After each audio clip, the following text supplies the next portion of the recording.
everyone. I want to show you a brief overview of what Photoshop brushes are. So if you're not familiar with Photoshop, Photoshop is better known for editing software for photographs. However, you can use it to create something completely from scratch that has nothing to do with a photograph. So you could open up a white space and start painting and drawing and adding writing and whatever, and then you've got something you can print out, a piece of art that you can print out. And for doing those kinds of things, you need to have brushes, just like in real life. You need tools to write with and tools to paint with. So Photoshop comes with built-in brushes, some basic brushes you can pick from, and to do basic stuff, and it comes with quite a few textures and that kind of thing, so you can get creative. However, you can also buy brushes to use, add to your library of brushes, and so I'm going to show you how you would pick a brush and how you use it. Okay. So I've opened up this document, which I will include something like this with the brushes, so you'll have a surface to work on, so you don't feel overwhelmed as to what to do with a white sheet of paper. Okay, this is kind of a nice start. I love this kind of old paper looking thing, so I'm calling it old paper. How original is that? Okay, so I'm going to pick one of my brushes to demonstrate how it works. And I love that potted tree since it's the last thing I released. Let's use that. So I've got a folder of brushes down here. And installing them and that kind of thing is the easiest thing in the world, but I'm not going to get into that today. I just want to show you how the brushes work and so that you feel like I can do that. All right, so I'm going to hit enter just to put away that menu. And I'm going to enlarge my brush by hitting the brackets, the square brackets that are next to the letter P on the keyboard. And I can increase the size of my brush, and and it shows you right here how big you're getting. And I would say maybe 2,000, which is pretty big size. And I'm going to go ahead and let me see what color this is. Oh, I'll go a little bit lighter than this. It's a pretty olive green, let's say. Let me go a little more neutral. I kind of like that idea. Okay. So I'm going to go ahead and stamp. Oh, that's pretty. I like it. And if you want to know how zoomed in you are, you can click your zoom tool and it says it's 100% right there. But if you want to take a closer look, just to look at your little details, when you hit your zoom tool, you get a little plus sign. You can hit it right there. And I have a Wacom tablet. I like to use the shortcuts instead. So instead of using this tool and leaving my brush behind, I keep my brush selected. And then what you can do is hit Command or Control, and while you're holding it down, hit the plus or minus to zoom in and out. It's that easy. Okay?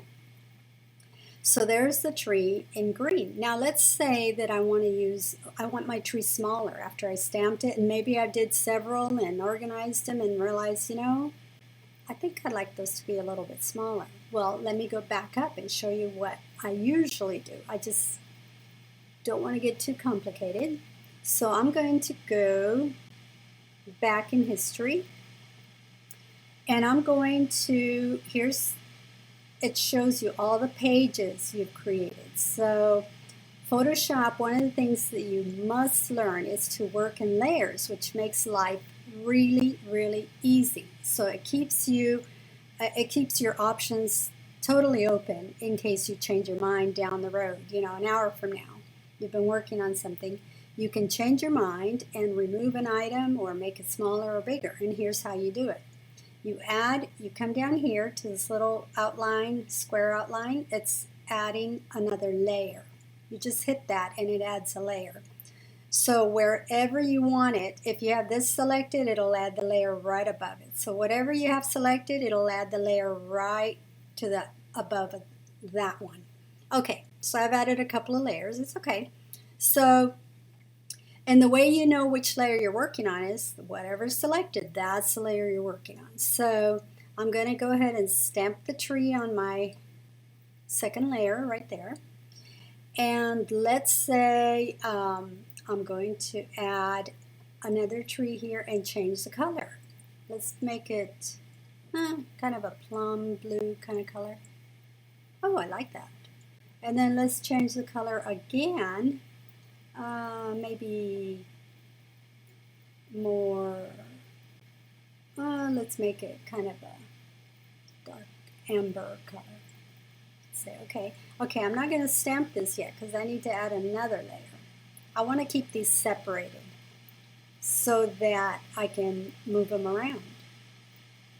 Oh, that's really pretty. All right, so let's say I want to move a layer. Let's say layer 1, and here's the thing. See the little eye right here? You can turn it off and turn it back on. So you could turn it off until you decide if you're going to keep that one or not, etc.